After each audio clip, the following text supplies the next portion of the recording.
bites my hand. It makes me do things I don't want it to do. Columbia Pictures presents the touching, Sorry about your bush. stirring, What are you doing? CPR, man. I saw him on Baywatch. gripping story Okay, that wasn't my fault. of a boy and his hand. Kinky. 1, 2, 3, 4, 5, 5, 6. Idle hands. That's Shewan's best costume. Rated R. How did you like Abigail, by the way? I liked it. I think you're gonna love Abigail, bro. I liked it a lot. I liked Did it a you lot. record your review? I didn't get a chance to record it today. I was trying to, but it was just a bunch of car shit and a bunch of stuff going on. I didn't get a chance to. So like, I'm gonna record it first thing in the morning, and probably have it out by the afternoon, hopefully. Yeah. Mm-hmm. Okay. You think I'll like it? Yep. Yes. Okay. Yep. I think you'll like it. I think you'll like it. At first, I was annoyed a little bit by the characters, but then they started being, they started to grow on me, and they started to be really funny.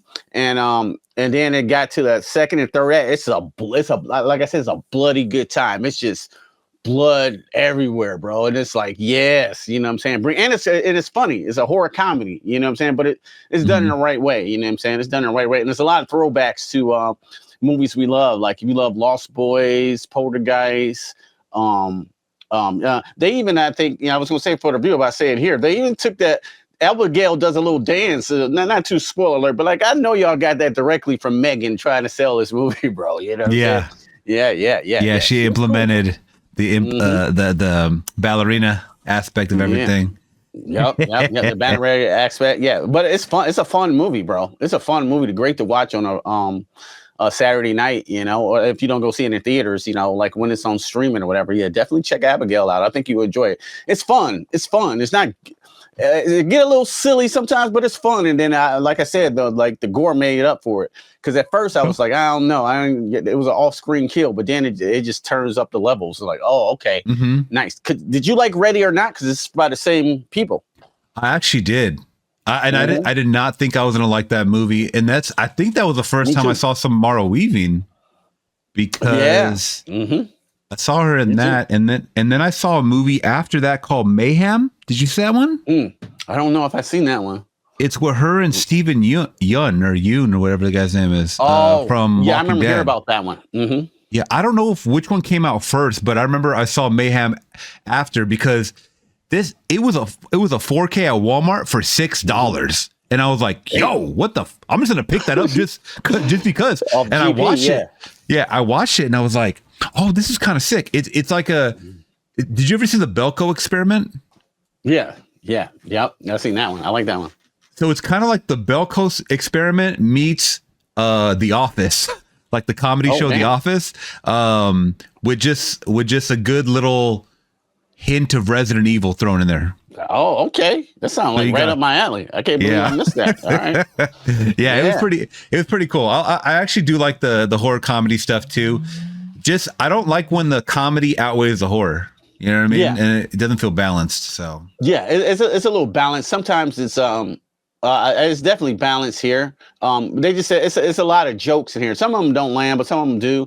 And then they turn it up. It's about not even as silly as Dusk Till Dawn. I don't know what I can compare it to, like a horror comedy, or not as silly as Shaun of the Dead. It's like right in between. It's like Lost Boys. Yeah, that's what I would say. I think Lost Boys might have took it a little bit more serious. Lost Boys was way serious. Yeah. It's about right there with Lost Boys, but with more comedy, and you know what I'm saying, involved. And they say their big inspiration for this movie was Lost Boys, and you can definitely see it all over the film. It's fun, bro. It's fucking fun. We got to talk Lost Boys like sometime this year, because I got it once again like on a Black Friday deal. For like $10, and I haven't seen that movie since I was a kid. Like I actually did see that movie, but it's been like since I was like 9 or 10 years old, bro. It's been a minute. Yeah, so I don't know. Yeah, I had a podcast. Oh, you had a what? You had a podcast? I had a podcast of Fright Night versus Lost Boys. I had a panel. Oh, I remember that. Yeah. We were going at it. Yeah, it was like 2 for Fright Night, 2 for Lost Boys. I was Fright Night. I love Fright Night. That's my favorite vampire movie. Well, one of my favorite vampire movies. You know what I'm saying? I love Lost Boys too. Don't get it twisted. But Fright Night. Is Lost Boys the one that has that song, the "Thou shalt not die"? Yeah, like that Omen music. I love that song. That's one of the best parts of the movie. That music, bro. That music is hard, bro. Yeah, it is. I will say I remember Abigail's that. way more violent than Lost Boys, though. You know what I'm saying? Way more violent. Yeah, I don't remember them even showing much in Yeah, I think The it's Lost Boys. PG-13. If I remember, I'm not 100% sure about that. And It's that's- like PG-13. That's also Steven Dorff in that one, right? And I saw him in Blade last night. Steven Dorff's in that, right? I don't Does he play the know. main vampire, or is that someone else? No, that's somebody else, bro. That's I'm what's his tripping name? then. Michael something. Forgot his name. He was in Let me see, because I always forget what the I forgot his vampires name. are. They got Ted in yeah, there. Kiefer Sutherland's in there. So you might have been you might be thinking of Kiefer Sutherland. Yeah. Yeah, it is. Yeah, it is Kiefer. Corey Haim. Oh Yep. yeah, both the Corys in this one. Yep. Mm-hmm. Yeah, both the Corys in this one. Mm-hmm. Jason Patrick. I don't remember that. Jason Patrick. That's what I was thinking about. Yeah. Mm-hmm. Okay. Yeah, I got to rewatch this. Oh yeah, is this a guy from Bill and Ted, or is that the guy Yep. from Alex Bill and Winter. Yeah. Ted? Yeah, that's what I always remember. Mm-hmm. He It's a kinda fun always- little vampire movie. He kind of seemed out of place to me. I remember he kind of like I knew he was like Bill and Ted. You know what I mean? So it's like Yeah, me too. I think I seen Bill and Ted before this movie actually, and he's always Ted to me. 1987. You know? Yeah, and I think Bill and Ted came out in '88, and I seen Bill and Ted before I seen Lost Boys, I think, or I just don't remember. I probably seen Lost Boys first, but I just remember them in my brain from Bill and Ted. As Bill. That would have been a great movie. That would have been a great movie to talk like That's definitely a stoner movie, even though they don't smoke in that movie for sure. I love Bill and Ted. Excellent Adventure. This is my shit. What are know you they guys? Are you smoke. oh, you know they were high as hell, bro, in front of 7-Eleven and shit. Like hell yeah. What are you? You a more Wayne's World guy or Bill and Ted? Ooh, are we talking about? Do I favor the characters or the actual movie? Hmm. Because if it's an question, overall too. movie, I'm gonna be honest. Wayne's World kind of has it. They have Wayne's World has. I mean, Wayne's World is basically a long SNL skit. You know what I mean? So I Yeah, think it's funny the as hell. gags, the gags are a lot funnier in Wayne's World. But the I can see that, characters, the characters of Bill and Ted, they work so well together. Yeah, that is awesome, bro. Yeah, I love Kinda Bill like- and Ted characters. Yeah, Kind of like Yep, I almost agree. like a modern day. Well, not even a modern day. I would say Cheech and Chong, but Cheech and Chong was still in the 70s and 80s. But they were kind of like the late 80s versions of Cheech and Chong. Like they were. what a great comparison. Yeah. You know what I mean? Like I said, even though they didn't really smoke, you could tell they were definitely high. They were naturally high. Excellent. Yeah. They just said great, like wild shit to each other. And the thing with Wayne's World is they're kind of two different people when it comes to that. And when you're looking for like a buddy stoner comedy, the stoners are usually the same. Sometimes they change it up, like Harold and Kumar go to White Castle. Like those two guys are different, right? One's all like stuck up, the other one's like kind of like a laid back party guy. But like that was great. but like Dude, Where's My Car? Both those guys are fucking stoners. You Yep. know what I mean? Like yeah. I love how you sometimes call that that works better. contrast. Yeah. I love how you call the contrast between Wayne and Garth. Yeah, they're kind of two different people, but kind of still saying like Bill and Ted. They're kind of the same person and shit, but you love them because they're best friends. You know, they're like great call. Yeah, but I do love both those. I mean, they both have sequels. So Bill and Ted has 3, but I don't really care too much for the third one. The first 2 are great. And the first Wayne's World and Wayne's World 2 to me are still really good movies. So I don't know. Those are really Speaking just of good stoners. movies. Speaking of stoners, man, happy 420, y'all. Happy 420. You ready to get into some idle hands? Yeah, That shit. I am ready. Getting What is some it? idle hands. What is it? Roll that shit, pass that shit, like that shit. We got to do the mantra. Happy 420, everybody. What's going on, Flix Talkers? What's going on? Why Won't You Diers? I got Q Reviews in the building, ready to spark something up for 420, Q. Yeah. I never asked you, do you smoke? Yeah. Oh, do you? Okay, let's talk Yeah, about not on a regular. Like my wife can smoke me out. It's like she can smoke. Like if she got like a little joint, I'll just like if I'm about to watch a movie or something, you know, like something like I really want to pay attention to, I'll just like hit it a couple times and put it out. Really? And I'll be like fucking stoned and shit. And like, yeah. Okay, let's unpack this before we get into this podcast. I want to know a little bit about Q, the smoke, the smoker Q. Tell me, I mean, how, like, the earliest memory of you smoking? Oh, I was in California. We went to get a contract for with Death Row. We were I think it was like Snoop manager at the time, and like we were so hyped. It was like, we coming out there to come get a contract, and they was like, oh, well, come on down. You know what I'm saying? And we stayed in a hotel. I think it was like wherever that strip is, the Hollywood Strip. We stayed in some Hollywood shitty motel over there, and we found some weed. And they rolled up the weed. We were in the hotel, and I smoked it a little bit, and then we started rapping. And then my raps were so much better. Well, I thought they were so much better, probably. You know what I'm saying? Because I was like high, and I was just freestyling. And then that was like in 1994. Yeah, that's when I first hit marijuana. Yeah. If people don't know, man, you used to rap. So give a little backstory on that, because you've kind of told me a little bit, like, since we've known each other, a little bit about the rap game you had going on, but like, tell the people, man, the people that don't know. Oh yeah. I'm originally from Detroit, but we formed a group in Tennessee. At the time, we were called Notorious, and we thought we were going to be bigger than Notorious B.I.G. When he came out. Like, no, he ain't going to be nothing. We're going to be bigger than him. I was wrong about that. I was wrong about that one. Yep. Well, on the plus side, you're still alive, so. Yeah, still alive, and I met Biggie too. You know what I'm saying? I told you about this. Like when we opened a show up for Biggie and Craig Mack, and I think Lil C's was there too at the time. Dang.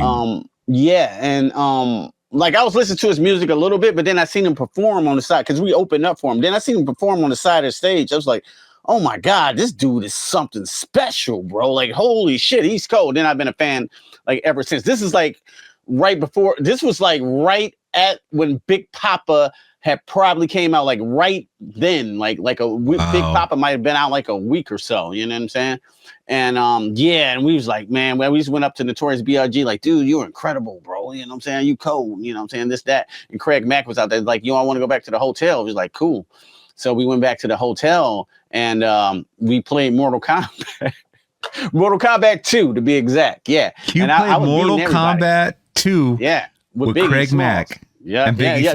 Biggie Smalls too? Yeah, it was Biggie. Craig Mack had his own thing. We was in Biggie's room. And let me ask real quick. Let me ask, rewind. So you get to the hotel, do you guys start smoking some more, or do you guys start drinking, or what happens there? Let me tell you what. Like it's like a regular hotel, like a Days Inn or whatever the hell, you know what I'm saying? It wasn't no extravagant fucking hotel at the time because he was just coming up, right? Mm-hmm. But he pulled his big ass bag of weed out. It had to be like this, like a pound of shit. Dumped it all out on the fucking Days Inn table and just started rolling blunts. He was rolling blunts. The other people we was with was rolling blunts. The girl he was with the blonde hair that's in the Big Papa video, if you look at it, I think her name was Twinkie at the time. She started rolling blunts. Everybody started rolling blunts and shit. At this time, I'm just like, I can't hang with that shit. It's just too much. So like it's like you're hitting a blunt, then it's another one, then it's another one. And she's like, nah, bro. Damn. Nah. Like I'm out. And then we all started rapping again. And then Biggie started rapping. It was like, oh, okay. Yeah, this dude is the real truth. You know what I'm saying? He is the truth. Crazy. It was like crazy. And then, we only stayed for about an hour or so. And then we just went about our way. And then, that's my story of meeting Notorious B.I.G. And then with the other rap thing, like I said, when I hit the weed, we went to go sign with Death Row, which is crazy. And we drove all the way from Tennessee to California in a fucking, like, this car was called a Celebrity. It was 6 of us in the car. We was all, you know what I'm saying, going to go get a record deal. And we're excited. It was like the day we were going to go meet Snoop. We had called up like we were on our way. But a girl from Tennessee was trying to get on too, because everybody's like, even back then in the 90s, everybody's still clout chasing and want to be down with the fame. So she said she was going to do all type of stuff to all these guys. She wants to fly us out. And they asked me about her. I was like, bro, she's like fat, out of shape. And you know what I'm saying? You don't want to you don't want to mess with her and stuff. So she called back and she told him what I said. And she said that we were coming down to kill Snoop and assassinate and shoot the spot up. And then we couldn't come because Snoop was on a murder trial at that time, and then Death Row. Yeah, that was the murder was the case. That was exactly when that was going on. We was about to go over there and go chill with Snoop, and then she called and said that shit, and then that shit was deaded, and we couldn't go. You know what I'm saying? Because and this was in 1994. Yep, I think it's in 94. Either a lot was going on in 94. Or 94. Yep. After she said that, we couldn't come because they were mad. You know what I'm saying? Like, y'all better not come out here, on some bullshit. I mean, we're talking about LA gang banging at its height, bro. You know what I'm saying? We can't, you know what I'm saying? It'd have been dangerous. And they weren't gonna let us over there anyway after that point. Because we're literally on the phone about to go over there. Like, they're about to tell us that. And then they called and she said that bullshit. And we got back to Tennessee and we cussed her out so bad. Like, we were playing with our fucking lives, you know what I'm saying? We could have been killed, you know what I'm saying? All this bullshit. We were flipped. My boy was really going off. I told him to calm down. He went up in school because at the time we had dropped out of school basically in his semester to go to California. He went up in his classroom and cussed her out. Just walked up in there and yo, yeah. So that's the Death Row story. Yeah, that is crazy. Yeah. That is crazy. Yeah, so I almost Biggie and Pac. It's weird. Yeah, what could have been your lives go a couple different ways? Because I used to do a lot of music too and be in the music game after the fact, probably in the mid 2010s and whatnot. And that's you really get to see kind of how people are off camera and in front of the camera, behind the scenes type of shit. And it's a game that I'm so glad I got out of because you just me too. Dude. I realized that I was being manipulated and used every which way, you know what I mean? Oh yeah, bro. Yeah.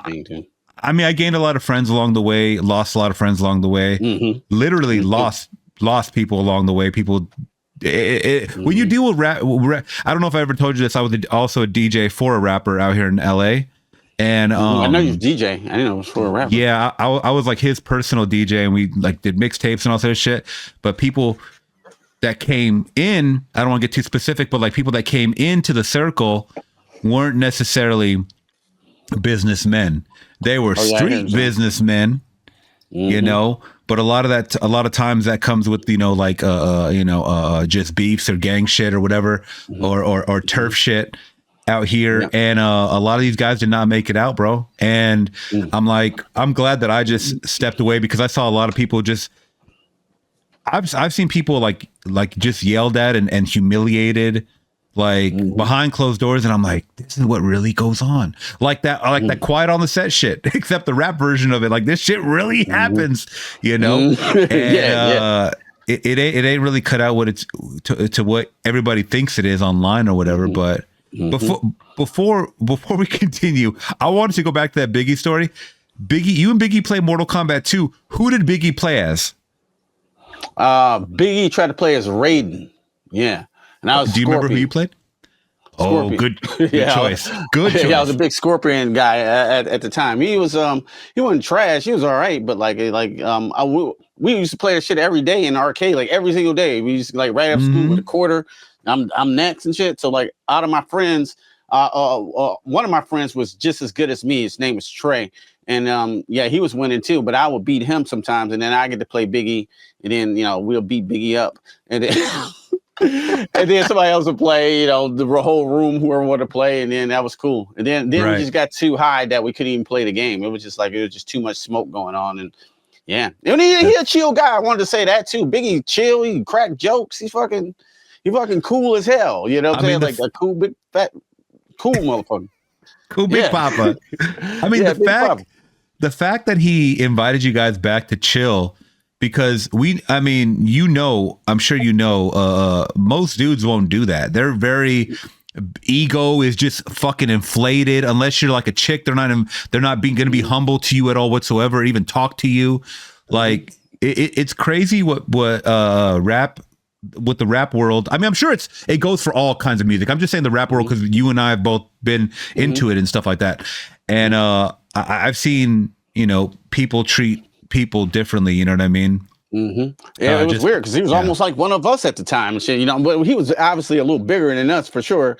But he was just, what I'm saying, we were just back there, he's signing girls' breasts and we back there chilling, signing the little autographs we had, but everybody was like drawn to him. You know what I'm saying? Like he had an aura about him that everybody wanted to be around and shit. And we were only artists back there. It was me, Biggie, and Craig Mack, and 69 Boys. That's who. Also, they were the main. Oh group, shit! Right? Remember them, Tixie Row? Yeah, they were main group. Yeah, they were main group, and they were fucking assholes, bro. They thought they ego was so big. They thought they were guys, bro. Like, don't look at us, and you know what I'm saying? They were like that and shit, you know what I'm saying? But Biggie was just like right there with us and just chilling. You know what Somebody I'm was telling me that there's a new documentary called Freaknik that talks about that whole wave of Florida music. What do they call, like booty bass or something like that? Shoot. They just called it, what was it? No, it was just called something. I think Luke said it better. It was like Uncle Luke. It twerking. We just called it, booty music or some shit like that. Yeah. You know what I'm saying? Yeah, it was Uncle Luke, 69 Boys. I don't know. It's like all that. Pop that pussy. Pop that pussy, baby. Pop. That shit used to go hard, bro. Let me tell you, Detroit, that go hard. Like back in the day, bro, we'd go to a house party. They put that Luke on. Girls lose their mind. Like, this is his house party, not the club. So we in somebody's backyard. They like, hey, pop that. You know what I'm saying? As a 14, 15-year-old boy, you know what I'm saying? You got to, get up on it and dance. You know what I'm saying? Like, that was like your, best way to get your little freak on. You know what I'm saying? Yeah. We're a kid, as a kid. But they was with it, too. It's not like it's unsolicited. You know what I'm saying? We're just, dancing really nasty. We weren't really dancing. We were just kind of dry humping the girls back. That's what it was, though. You know what I'm saying? That's what it was. You see house party. You know what I'm saying? It was on them. Yeah. You got to get what you can get at that age. Yeah, 14, 15, man.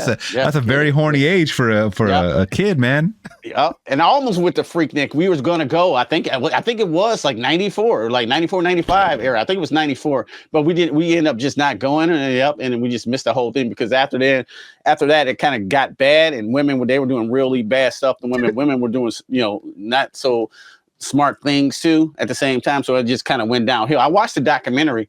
It got a lot of cool footage and stuff. Not the greatest documentary, but like if you want to go back to that era, they do a really good job of that. Yeah. Mm-hmm. Yeah, I haven't seen it. I just saw a coworker was telling me about it, and he was like, "Yeah, like you said, the '90s, it was like fucking wild. It was so wild, man." And then it just started going downhill. As far as like getting a really bad reputation, it's just when things start to spiral, and it just keeps getting worse and worse. And like, I mean, how do you even set rules for something like that? I don't even know. I don't even know. Mm-hmm. They're still, out here, it's really big. They're still doing those damn, I think they call them like sideshows where they spin the cars and shit in the middle of the intersection and do all that wild shit. Oh, yeah. That shit is huge out here, and people are getting hit all the time. And even more sad, I don't want to go off on a tangent because we're here to talk about idle hands, but there's been a lot of old people that are fed up, and these are happening in their neighborhoods. They've been living in the neighborhoods for 40 years, right? 50 years. Mm-hmm. And they'll go out there and they'll be like, you fucking kids, I called the cops. And they will beat the shit out of these old people. Like beat the shit out of them. They don't care who they are. If they try to stop their party, like their sideshow party, whatever, they're getting their ass beat. And it's sad. All this shit you could see on Twitter. Damn. Like nothing. Yeah, this generation, like these generations, like we were a little wild, but they're on a whole nother level of disrespect and shit too. All that trap shit too. You know what I'm saying? Pissing on people, the ops' graves and all that shit. You know. Well, the thing is, oh yeah, I saw that. Yeah, but bro, I saw it. Man, I don't want. It keeps popping in my head though. Like I saw one maybe earlier this year or last year where this guy went to one of his ops place that just got shot up, and they took the body away, and he's posing for pictures with all the blood around. You saw that one? Yep, I've seen that one. Yep. Bro, there's fucking brain matter on the wall. Like there's chunks. Yep. And he's like flexing. And the very next day, because he posted those photos on IG or whatever he posted, the next day they killed that guy. Of course. They Like, have what to, the fuck did you think was gonna happen? Like, it's not just I won. Like this gang violence never stops. It's just gonna continue forever. So just like you taking pictures in front of somebody's brother. You know what I'm saying? That might have been a father. You know what I'm saying? Best friends, uncles, cousin. Like you in front of their posing with the blood. Man, are you nuts? That's not hard. You get I don't even understand the level of respect you thinking that you're getting about that. It's a whole different type of clout chasing and shit. You know what I'm saying? That's just I find disgusting personally. You know what I'm saying? I'm like, man. I mean, yeah. It's just straight up disrespectful, and I don't even understand it. Yeah, I don't. I've seen a lot of, and this is the thing that kind of tears me a little bit, and then we'll move on. But for music, like, I mean, I'm a little younger than you, but like, I grew up in the Nas era, Biggie era too, and stuff like that. And I understand that these guys were talking, they were rapping about what they knew, but it wasn't a glorification. Like, it was just, this is my environment, and I've made a better, especially Biggie. He always talks about from like rags to riches stories all the time. If you listen to Biggie, that's what it was. It wasn't like, I'm in the hood and I want to stay here forever. That's not the end goal, the end game.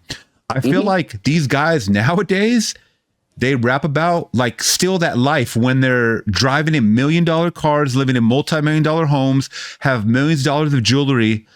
It's getting recycled and it's getting played. You're supposed to grow as an artist. Why would you keep rapping about that?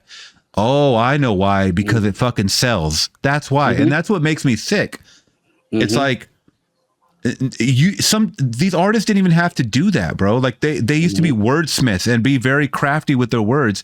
Now they're really not speaking on anything. Yep. A lot of them are, you know what I'm saying? Because I'm a huge fan of gangster rap. You know what I'm saying? Like, if you can do it cleverly, I like, just like horror movies. Like, I'm not gonna go shoot somebody, but you can say some horror bars that's gangster. I'm with it. You know what I'm saying? I'm with it. Not like where they're doing nowadays. They mixing. You know what I'm saying? They mixing reality with the lyrics just straight up, and I don't like that. Like, keep it in the, you know what I'm saying? Keep it in the bars, bro. Like, I know you heard of the beef that's going on with J. Cole, Drake, Rick Ross. Oh yeah. And who am I missing? Well, it's another big one. Kendrick. Yeah, Kendrick. Yeah. They just keep it in on the bars, and I like that. That's cool. It's not like no one's gonna get hurt. No one's gonna get hurt over that shit. You know what I'm saying? They're just rapping. You know what I'm saying? Yeah. And I like that. Rap beef is good. But not even that. Nowadays, you're getting these mega fans or super fans of these artists, where a Drake artist will run up on a Rick Ross and his crew or some shit, and then try to do something because of this online beef. And they were saying that the Drake diss wasn't even real, like that it was AI. So I'm like, because he did not confirm that was an actual from his camp. Like, he did not confirm that he released that. Yeah. From my knowledge. And who knows nowadays, because AI is so easy to fucking do now. Yeah, it's good. Yeah. But them bars sounded like somebody even wrote them. You know, they were a little clever. More clever than AI. You hear AI, you know what I'm saying? They sound really good though. You know what I'm saying? But some of them sound, you hear that shit like, oh, that was really simple. Bro, I heard AI Tupac that brought a tear to my eye because I thought it was a real record. I see that. So that video, bro, this shit is getting scary real. I thought this motherfucker was still recording albums from Cuba or something. You know? Yeah. That was a good song too. That was a good one. Yeah, that motherfucker like channeled the soul of Tupac and was rapping the shit out of it. That guy's still putting out good shit, man. But all right, let's get to this review, guys. Let's get to this review. That was already a good podcast right there. You just throw that one up. That's a bonus intro right there. We got some rap talk. Bonus intro. Why won't you rap? A rap podcast. Why won't you rap? I love it. All right, man. So let's get into it.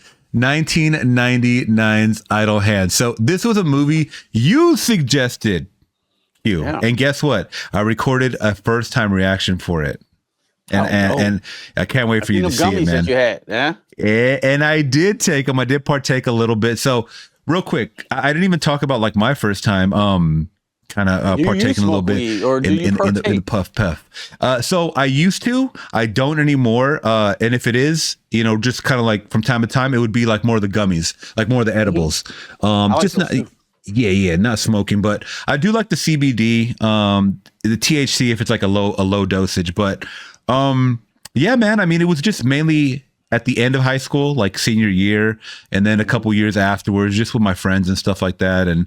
And I just, back then, you didn't know what you were smoking. You just smoke whatever people pass to you. Now you walk into a dispensary and it's like, yeah, what, you got all these crazy names and stuff, and it's like, I don't know.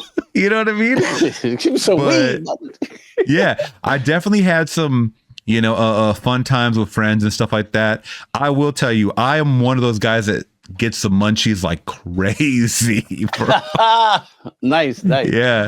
Yeah, we would smoke, and then I would do the stupidest thing, try to drive, and they would go, "Oh, you can drive. It's not. You're not like drinking and driving." No, let me tell you something, bro. We jumped in a car to go down to the Circle K liquor store down the street, which was less than a mile. It was less than a mile. Mm-hmm. Right? We jump in the car. I'm like this. I'm like Cheech, bro. Am I driving? You know how he goes, "Am I driving okay?" Like that. Bro, I look at the speedometer. I'm going 5 miles an hour. I swear to God, bro. I swear. This was in high school. This was when I was 18. And I was real careful. Yeah, my reflexes were super slow motion, bro. Everything was super slow motion. So, long story short, I mean, I had some really fun experiences with friends. And then I had some crazy experiences where I think I took something that was like laced with something else. And I was okay, that's it. That's it for a while. And then I just got onto drinking for a while when I was partying. But, I did partake, and I did partake in some gummies before this, just because I wanted to, I didn't really it didn't even kick in too much. So it was just kind of for fun and to be in the 420 spirit. But you're right, my friend. This is a 420 horror comedy. Yes, kind of cool. Yes, yeah. That's why I was like, oh yeah, this was definitely a horror 424 comedy. Like we're gonna talk 420. Fuck, you gotta talk about Idle Hands. It might be the GOAT 420 comedy. You know what I'm saying? Like for weed and horror. Yeah, I was trying to think of other movies that were horror and stoner comedy. I don't really know. Horror has a lot of weed in it sometimes. Like we go Friday 13th. They're smoking the grass at that time. A little. Oh giant. Man, that was a joint. Like, that was literal grass. I think just yeah. They just rolled it up in a little. Here, smoke this. yeah. And Poltergeist today was the mom and the dad. She was in there reading a book. She was smoking her little. She had it on the fucking scissor and shit. Where they just smoking like that and shit, like that back in the day and shit. You know what I'm saying? Back in the 80s, they just they hit that little roach clip, that little clip. Yeah, that little clip. Yeah. But I did watch this, man, and I had to put myself in 1999. So for me, 1999 was I was just entering high school. I was 14 years old. I didn't have weed on the brain at all whatsoever, but girls were a huge thing. Music was a huge thing, which is a huge part of this movie as well. And let's just get directly into it. So let me get a little box office reception for you. The film opened on April 30th, 1999 in 1,600 theaters. It grossed $1.8 million during its first week, and then a total of over $4 million on a budget of 20 to 25 million. That's a big budget for 99 for a stoner comedy. $20 million? Are you serious? And it only made like $6 million. I would have guessed the budget for that would have been 10 at best. Maybe. Who did they pay? Who they pay? Vivica Fox? Vivica Fox wasn't nobody at that time, right? She probably made like 50 grand. Yeah. She had just did like fucking Independence Day a year before. That was right. I remember I saw her in Booty Call in like 1996. Yep. Something like that. But yeah, they had to pay Vivica. But still, special effects were pretty good. But like the special effects, I'll jump to that really quick. The special effects were very good, and I could definitely see, or the practical effects, I could definitely see them splurging for that. I don't know who's involved in the making of the special effects. We'll talk about it. We'll get into it. But that's the bands. They had to pay they had Offsprings in there. Yeah. Oh yeah, the actual band of Offspring is in there. I mean, I still don't. There's no way that. I think somebody pocketed this money, dude. But what was it, 20 mil? I'll just take 8. Yeah. I'll just pocket 8 as the executive producer, AP, assistant coordinator. Yeah, all for all the food. This is $8 million he pocketed, son, for this. Like, or either somebody was smoking and missed something. Right? Like this 20 million can buy a lot of weed. They smoked their budget, bro. They smoked up their budget. Smoked the budget. So it made this a box office bomb. And this is one thing that I saw that was interesting. So the film's release was hindered by coming out the same month as the Columbine High School Massacre. I don't remember that was in 99. I felt like that was earlier for some reason, but it said the same month. Yeah, but like in the same month, I believe in 1999, The Matrix came out, and that did pretty good. When did that come out in 99? April 1999. Yep. Are you sure? I'm sure, bro. Yep, I'll buy that for $1. I'm not, challenging. I just want to make sure. I just remember where I was. I remember. Oh, March. Actually, it's March 31st. So yeah, it was pretty much March 31st. I mean, you're right there. I mean, yeah. I'm off. Yeah, you want to know how much that made? $500 million at the box office, and that was in 99. So good. In 99, yeah, they're pretty good. Yeah. Okay, so man, the Columbine High School Massacre. Do you remember where you were at when you saw that, like on the news and whatnot? 99. I believe I was at work at Ruby Tuesdays or something, and I seen it on TV. Yeah, I was like, "What the hell?" That was like the first big school shooting that I heard about ever. Because when I was coming up, they weren't shooting up schools at the time. Now they're shooting up schools in. Well, I don't know if you heard about the Oxford one where the guy went in and killed like 6 students here in Michigan. That's like not even 10 minutes from me, bro. It's the other school district, but it was like a high school. But my son didn't go to that high school. Oh, really? He just went in that district, but it was like right over at the next district. It's good. The Oxford High School shooting. Yeah. So yeah, and my kids' school get threats and shit. Like people are gonna shoot up the school. You know what? I haven't seen. I did not know this was Michigan. So Michigan school shooters' parents sentenced to 10 years in prison for not stopping a runaway train. So this was because, and don't quote me, but like this is because the son had gotten their weapons. Is that what it was? Yeah. He just went there. Or did they get them for him?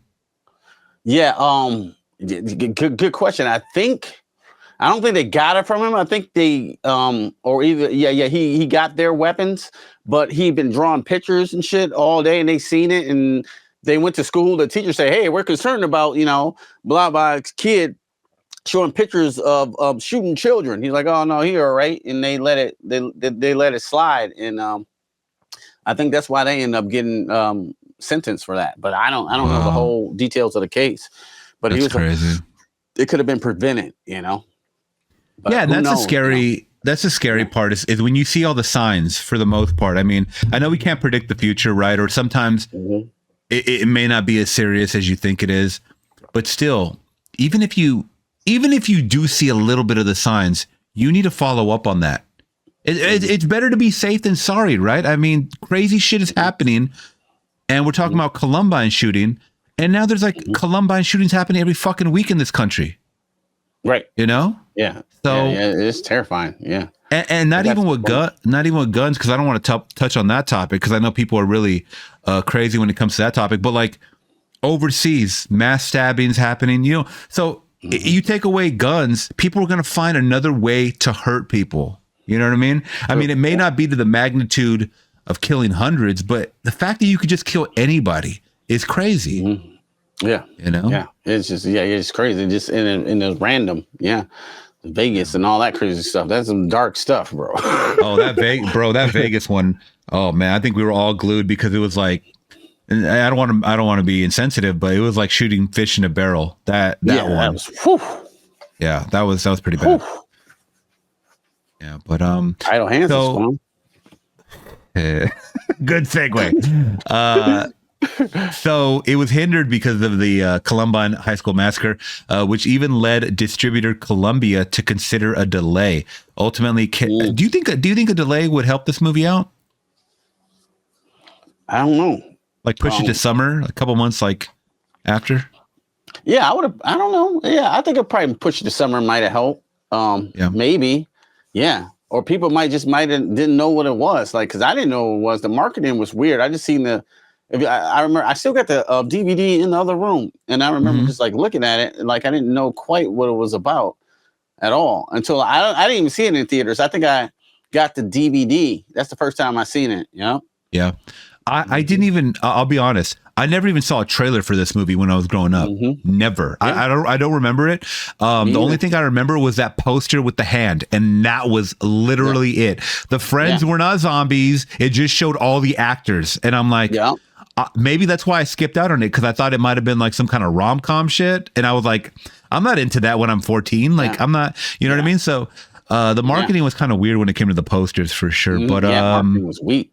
Yeah, I didn't know what the hell it was, and then I think I might have rented it one day out of the blue because I didn't know, and then I rented it. I was like, oh, this is all right. Yeah. So ultimately canceling the premiere and seeing many theaters, especially in Colorado where the school shooting happened, decided not to screen Idle Hands. Senator Joel Lieberman berated Idle Hands in Congress is another grossly violent film targeted at teens that uses killing as a form of comic relief, with particular scorn for the marketing campaign. Okay, I kind of want to talk about that a little bit.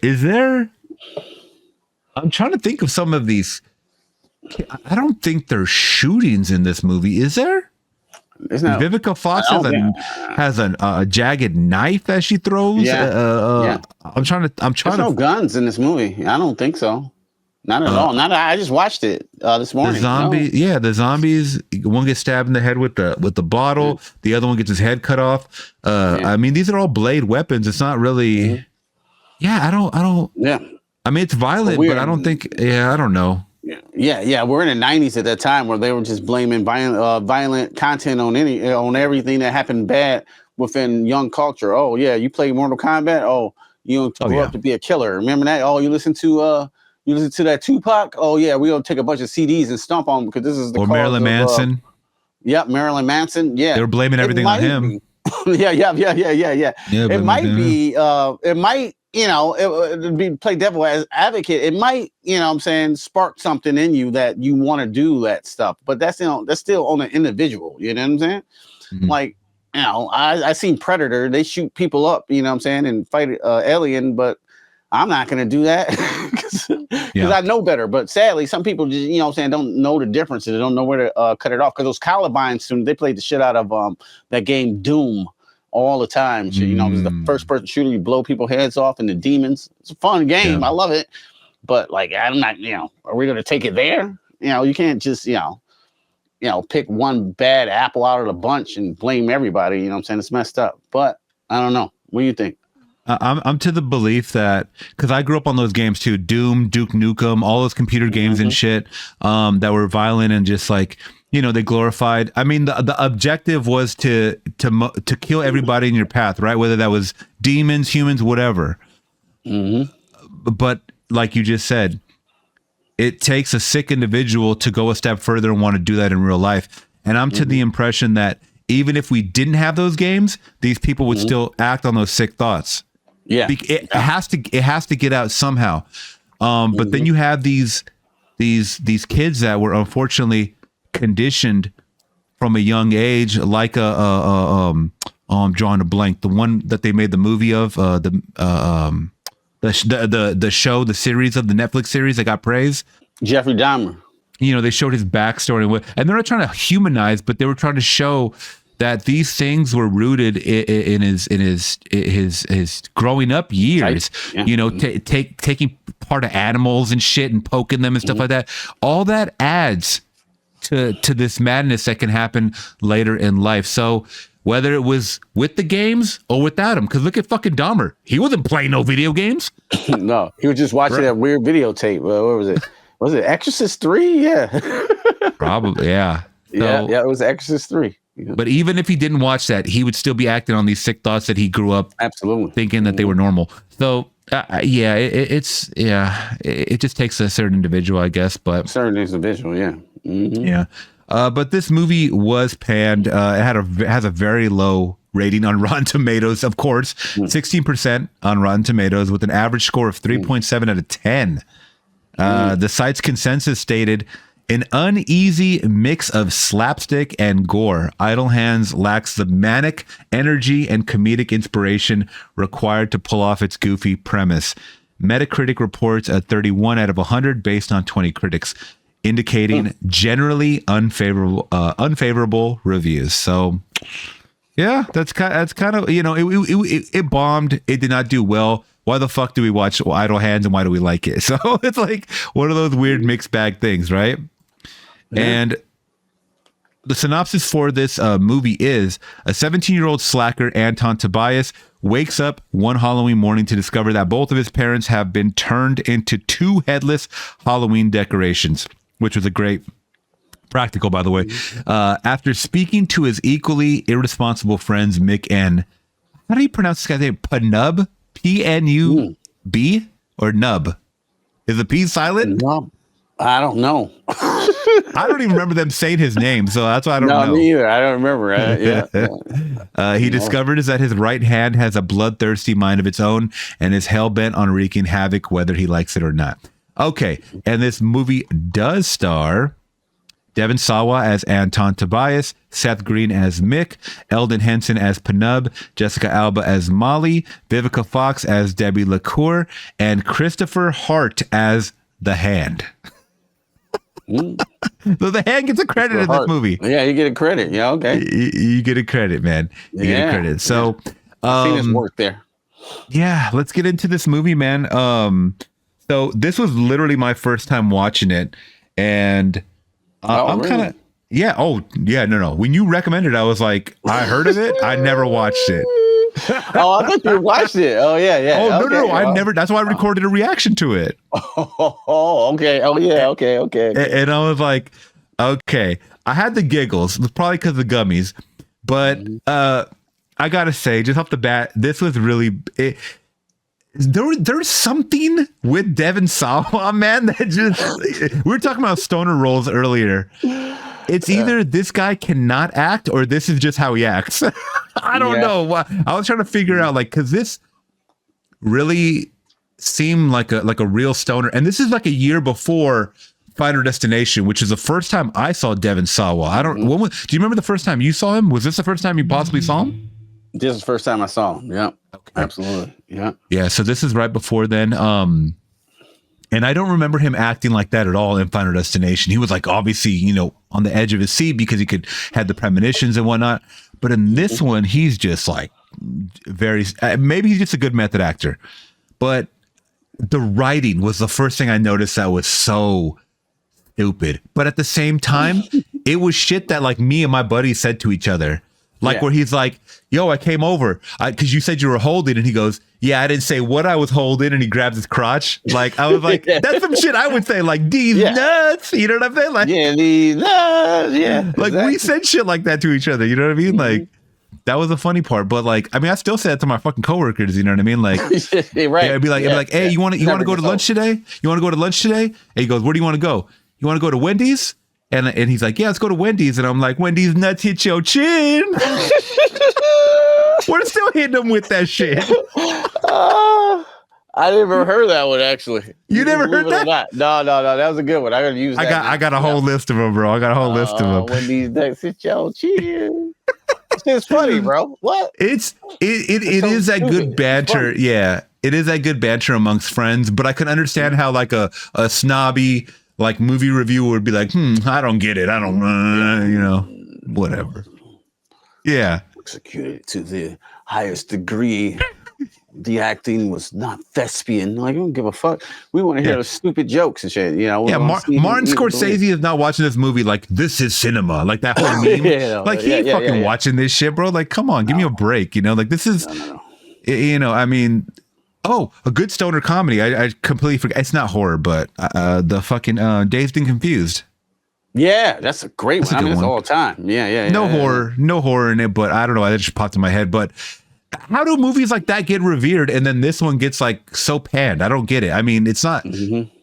There's not a lot happening, bro. I mean, other than you have a hand situation mixed in there with stoners living day-to-day lives, like, you know what I mean? Yeah, it's just stupid shit. That's all it is. It's stupid shit, stupid characters. It's almost a B movie with a high budget. You know what I'm saying? But really high budget, 20 million. Yeah, my God. Yeah, 20 minutes. At the time, I was getting high and I was watching it and I was laughing. So, and I was appreciating the gore. I don't know. That's what I think it was for, man. Because so. Yeah, right at the gate, you're hit with a horror element, and we get a quick little cameo from Fred Willard as the dad. Which, dude, something about Fred Willard, dog, like he's on another planet. Dog. Like this guy is just funny to me, like, hella funny. Yeah, he's great. He's great. Little cameos. I don't know. Just he definitely like in dad mode all the time, like just saying wild shit. That hair, you know what I'm saying? That Ronald Reagan hair and shit. Yeah. Anything he's in, he's always the same guy. I always love him. Yeah. Do his damn thing. Yes. So we're getting hit with that horror right away about, don't look under the bed or whatever. And I was like, oh, what's under the bed? And then, we hear all those bump in the night, aspects and we get hit with the, the splatter horror, where the splatter gore, where she gets pulled under the bed, and then you just hear that was fucking cool. I liked that a lot too. You didn't see anything, but you saw the blood. Cool shot. It was a very, very cool shot. And then it's just kind of, and this is what I was trying to figure out, and I didn't figure it out once again because probably the gummies kicked in halfway through. I was like, why or how did it pick him? How did the hand possess him? Because they were talking about everybody getting picked off, like everybody was getting killed, even these two twins that worked at the burger jungle or I don't know, someplace, the burger place, and I'm like, but how is this hand picking someone, and when did it pick him? Because we don't ever get do we ever get that explanation? No. Vivica Fox just say, just pick the most piece of shit loser it can find, but I don't know how I found him, but like it just picked him. Yeah. I remember listening to that just now. I was like, like, cause I was thinking like, well, how did he do that? Like it just magically picks him. She got to find him. I don't know. And they didn't show like any like spirit or anything that went into his body and just took over his hand. Like Evil Dead, Evil Dead 2, which is the greatest hand acting from an actor ever, you know what I'm saying, from possessed hand. That's why they probably got this movie from. But like I forgot how it got into his hand though. He touched a mirror or something like that, and then I forgot in Evil Dead 2. Is that when it happened? Oh yeah, it did happen after that. It did. Yeah, something like that. But his hand it was an explanation. Is that before or after he got hit with the evilness and he ends up going flying in the woods and shit? Is that before or after? That's after. I think it happens after. I think he touches some because the mirror laughs at him or something like that, and he kind of does like that in his hand. You know what I'm saying? Gets the veins. But it's an explanation of what's going on. So I was like, oh, his hand is now possessed. So like that. It's stupid kind of, but it makes sense. You know what I'm saying? This, I don't know. There's not much. He just wakes up one day and he can't grab the remote. He's throwing it. He's fighting with himself. I'm like, okay, this is stupid, but and then you find out that he killed his parents, and no one goes to investigate. The stupidest cops I've ever seen in a movie too. These are like worse than the Halloween 5 cops with the we get some cops. By the way, this one cop. The one that gets tased in the face, I always see that motherfucker in horror movies. Always see that dude in horror, and he always gets killed. Yeah, him and Roach from People Under the Stairs. That was the other guy. Oh my, that was him, I think. Yeah, Roach. Yeah, that was him, right? Yeah, the ugly one with the that was the same actor, though. That was the same actor. Yeah. That is that guy is. I don't know, man. He just has a face that wants to be killed, I guess. He kind of reminds me of Ron Howard's brother. What's his name? I know who you're talking about. Damn. The weird looking one. Yeah. Yes. He's always in nasty movies. Like he's always about some grease pit or something, or dirty or just nasty looking. Please tell me you've seen The Ice Cream Man. Oh, I never. I seen some of it, but I don't remember it a lot. You know what I'm saying? Do we got to go over? We it? need to watch this movie and review it. It is a perfect role for that. What the fuck is his name? God, I'm drawing a blank. It's something Howard. Stanley I Howard? always call him the ugly Howard because he is a Clint Howard. I'm sorry, Clint, but you are ugly motherfucker. You are so ugly, bro. I'm pretty sure he figured that one out, you know what I'm saying, coming up that, he wasn't the best looking out of the bunch. Clint fucking Howard. I'll put him. Yeah, I mean, yeah, you could play the Hills Have Eyes people all you want in every single movie, I guess. But Clint Howard, man, I mean, he's gotten work. I hate to shit on people, but yeah, anyways. It looks like he definitely could be in Chainsaw. Chainsaw Massacre, right as a family. Put him right there. Yeah. But they make him an ice cream man in this movie, and he comes out of the shadows, and he's like, "You want some ice cream?" With the one eye just all big and shit, just one eye winking, and I'm like, a perfect role for him. It is the worst movie ever, but it has one of the funniest prosthetics you've probably ever seen. It has a big old head on a cone. Have you ever seen that image? No. Oh, I gotta send it to you, bro. That's iconic. It's iconic. I don't know if I've seen that. I'll be honest with you. Oh man, I gotta watch this movie now. The Ice Cream Man. We're gonna watch Ice Cream Man, but Idle Hands, man. I had a really fun time with this. So some of my likes for this movie they got into the role as the stoners. I really liked the practical effects for the most part, and the music was pretty cool for the most part as well. I mean, like I said, I was listening to all that music in the 90s too. Late 90s is what like Offspring was a huge part of my upbringing growing up. They even played a song. Zombie? Yeah, they played Dragula in there. That's my shit right there. Yeah, bro. I love that song. How about when the zombie friends walk in and they're like, oh no, this is before they turn into zombies. Mick and Pnub or whatever. They walk in and the bodies of the families right there, and he goes, "Oh shit, I love this video." He's like, video. Pop that coochie, pop that coochie, baby. But that video is the shit though, bro. That's like that. They used to come on late night. We weren't allowed to watch it and shit, so we had to sneak and watch that boy. So like, I was on. I was with them. Like, hell yeah, that video's this shit. Pop that coochie, pop. Do you pop remember? Coochie, Please tell me you remember BET Uncut. Or after dark, or what the fuck it was called. Yeah, BET After Dark. Shit, yeah, you were young. You were going and sneaking and watching that. We watched that. Or, you know what I would even do? I would have stepped further. For all the shows that I couldn't watch, so we had a VCR that had a timer to record. So I would go out, I would sneak out. It was like, sneak out, turn the TV on, put it on the right channel, turn the TV off, and then put the VHS to record at a certain time. And that's how I'd record all my episodes of Beavis and Butthead, all of WWF Monday Night Raw, because I couldn't catch the end of it. Because Monday Night Raw ended like at 10 p.m. or something like that. And we had to be in bed when we were kids, like 9, bro. Like, I would always sneak out there. Yes. You were crafty. You knew how to time the VCR to record at certain times. Yeah. No, it had like a timer on there, like a little like, oh, you want to set it to record at 9:45 p.m. Go ahead. I would always record it like a couple minutes before, because the show would come in right away after the credits of the last one would roll. Yeah. Come on, man. Yeah, that's how I would get all my shit. Yeah. So I record Diaries. I think they said in this movie they said Red Shoe Diaries. I'm like, damn, that brought me back. I don't even remember that. That shit old as hell. I didn't watch that. I watched we used to watch Taxi Cab Confessions. You remember that? Yeah, that shit was nasty, bro. I mean, not nasty, but they were some nasty shit.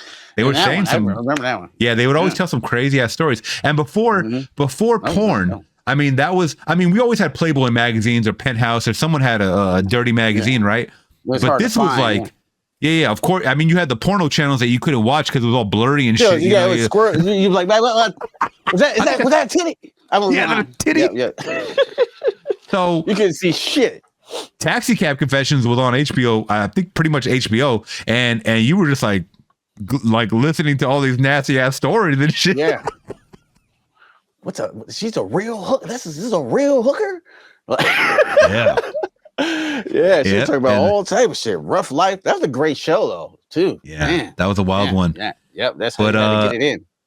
Yeah, but I do remember all the nostalgia from that, especially even the clothes like the guys were wearing, because that's kind of like when I was entering high school, the baggy clothes was like the big thing for everybody too, just white people, black people, like literally everybody was wearing baggy clothes. Yeah, my pants used to sag. I used to thought it was cool and shit when my pants were sagging below my ass and shit when I was younger and shit, but now I was like, I can't stand it. And then I see somebody in the store nowadays that still do it. Like, what the fuck are you doing, bro? Like, you're like they did it the sagging different. Like, they show their whole underwear ass. Like, we had a little sag, you know what I'm saying? It was like mid ass, but like these motherfuckers, like their pants down. Like, you ever go to the urinal and then somebody pull their pants all the way down and piss? Like, it's like that, bro. Like, what the fuck are you doing? And shit.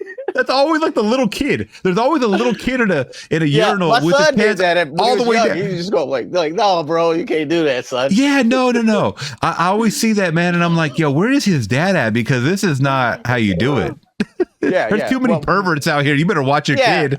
Yeah, I remember my son did that he never went to the bathroom before, so he went to the bathroom, pulled his underwear and pants and everything down in front of you ever start peeing. He didn't know any better. But so I had to tell him, you can't do that, bro. Like, no. That's wild. That's wild. Yeah, I have it. That's how you learn, though, man. That's how you learn. Yeah, that's how you learn. But, like, don't do that. Not in Walmart. Not in Walmart. No.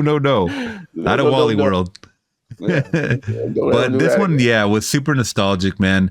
I had a fun. I did have a fun time with this one. I mean, we have our little love story of Devon Sawa's character Anton, and then Jessica Alba. Oh, I'll let you say it. Jessica Alba. So I'm gonna. This was not the first time I seen her because I hadn't seen this movie. The first time I think I'd seen her was I don't think it was Into the Blue, but I remember Into the Blue all the time. The one with her and Paul Walker. Paul Walker, yes. Yeah, this is after that, right? It's like after. No, this is 99. Paul, the Into the Blue was like 2004 or something like that, or 2000. Yeah, that's what I'm saying. Yeah, I thought Into the Blue was yeah. Oh, that's right. You just seen this movie. Yeah. This is the first time reaction. This like I seen her in 99. I think that was the first time I seen Jessica Alba. I was like, God damn, who is that?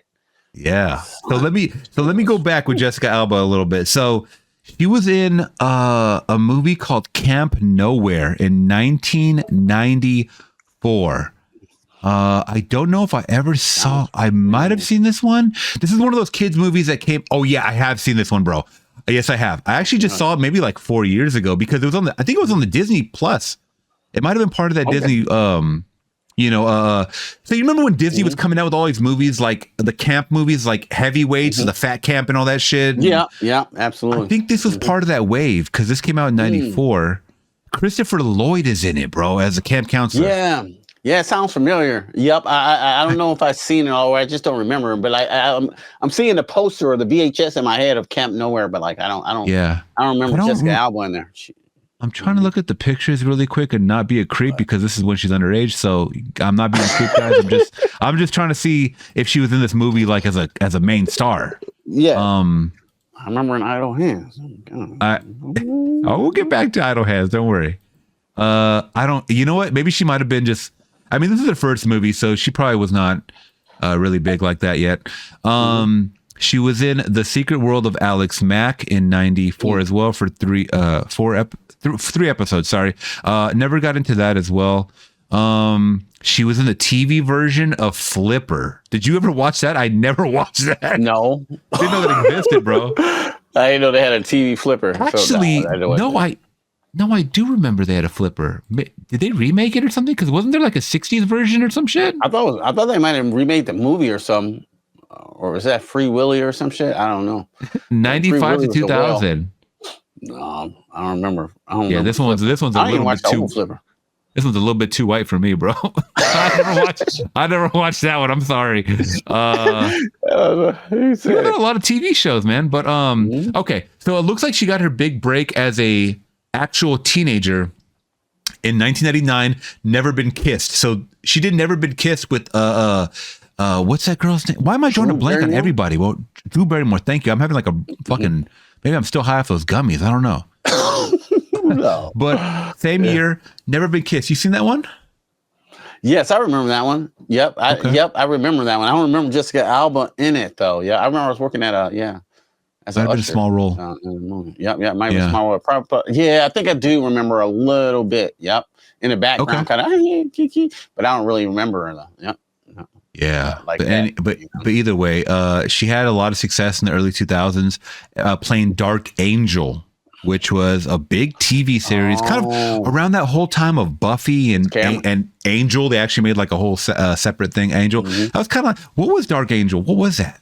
I don't even know what that's about. I didn't watch it a lot. I know Cameron was a part of it. I might have watched the episode and I don't know. I didn't like it, so I just never really watched the show. Yeah, James Cameron made it. That's crazy. Yeah. It says a group that's why I was excited. Yeah. It says a group of genetically enhanced children escape from a lab project. Years later, we meet Max, one of the escapees who now works for a messenger service in the post-apocalyptic Pacific Northwest. Interesting. Okay. Yeah. I watched the episode. I don't know. It was on Fox. I just couldn't get into it. Yeah. And I like Jessica Alba because she was coming off, she was fine in Idle Hands. So I was like, yeah. So let's get back to the fineness, So I had to check myself before I was doing my reaction of like, biting my lip and all this other shit. I had to look it up. Thank God she was 18. And this movie, we're all safe. It's okay. I'm like, dude, I don't want to be that creep. She had to be 18 because the hand was doing a little suspect stuff though. There's a lot of freakiness in this movie with her, yeah. Yeah, because remember the hand, he was looking for the cat or whatever, and he came in the house, and then like the hand reached all the way around and grabbed her right, you know what I'm saying, in between he grabbed her ass and her coochie, bro. I was like, he got a handful, and that hand was aggressive. Handful. That hand was aggressive. It pulled it up. She's like, oh, I didn't know you were like this and shit. She almost went flying up. She got some air on that one. Yeah. And Jessica Alba had, she had a little ass. Though. Not a little ass. She had a lot of ass back then. She was young. She's 18. We're gonna say it. And they did show it at the end when they're in the little mechanic scene or whatever, and she has like little panties on. You see it. You do. The director was like, little panties. The director was like, make sure you get a close up on that. Yeah. She was bad, bro. I'm telling you, she was gorgeous, bro. Like Jessica Alba in that time, like when she was young, and she was doing that dance and a little angel thing. Okay, let's get to that real quick. That was a little weird. Yeah, because it was not on beat with what everybody else was like bopping up and down to like Offspring and stuff, and then she's over there doing like some Madonna shit. She's like this and shit. Like, yeah, she was like moving weird and shit. Like, she wanted to make sure she was looking good. It looked good. She wasn't on beat worth a shit. Yeah. But she was in a whole anything was going to solve. Different zone. Yeah. She had a different beat going on in her head. Just let it happen. So what did you think? What did you think of her and Anton's relationship? Well, it was I guess it started off like flirtatious. He always had a crush on her, and then he finally made his move to go talk to her because of the hand. If it wasn't for the hand, he wasn't. You know what? Halfway through this movie, I was almost thinking, is this like a fever dream because he smoked the oregano and nutmeg? Yeah, I was like, this could possibly be a twist at the end of this movie, and it was all a hallucination. Like nothing went to plan. Yeah. Oh man, I'm on Anton's side with that. But the hand did give him liquid courage, though. You know what I'm saying? Yeah. If that didn't happen, if he didn't grab it like that, you know what I'm saying? Like, who gonna do that and shit? Like, if you do that, like sometimes women like that stuff. Sometimes, you know what I'm saying? Not like that, like unwarranted, but like some, like women like weird sexual things sometimes, and then that might have just set it off, and like she might have thought he was a bad boy and she was attracted to that, and then she found out. And that's what I'm going to. She definitely was feeling him when he was acting like a bad boy, and like you just said it. And I don't think there's anything wrong with saying that. Some girls like bad boys. Some girls like guys that aren't, but some girls. I mean, that's just kind of a fact. That's why you always see girls with guys that are just kind of opposite of them or whatever. And sometimes it doesn't always play out like a fairy tale. Right. But yeah, facts. Yeah, but I mean, in this instance, in this movie, the actual idle hand was the bad boy in the movie. But It gave him that courage. It blossomed a little relationship. She was with it for way too. I mean, she was like very considerate of this. All this hand shit that was happening because she was showing up to his door like, we're gonna be late, and he's over there just like. I don't know, whatever he was doing, some take care of the hand shit. In the like whatever the hell he was doing. I feel like any other popular girl would just like leave. Like, who is this? No, it's not reality at all. Like that would have happened for real. If I would have stuck in somebody's window, you know what I'm saying, they grabbed her ass like he did. Oh, they're calling the police immediately and shit. You know what I'm saying?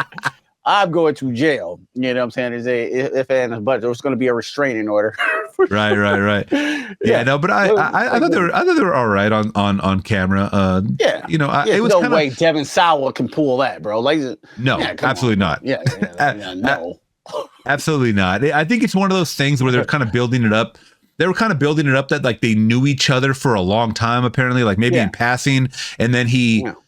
Once he was reading her lyric book or whatever it was that never came into play, like, I wish you gonna start singing or something. I was trying to figure out. Maybe this is the prequel to Honey, bro. I don't know. Maybe remember that one? Honey.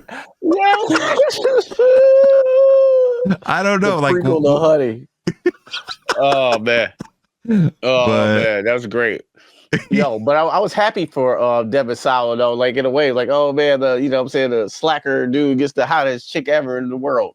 Yeah. I was kind of happy for him. I ain't gonna lie. You know what I'm saying? I was happy for him, but it never happened. Just like the Joker could never pull Zazie Beetz in that movie. Like, you think Arthur Fleck is gonna pull Zazie Beetz? Get the fuck out of here.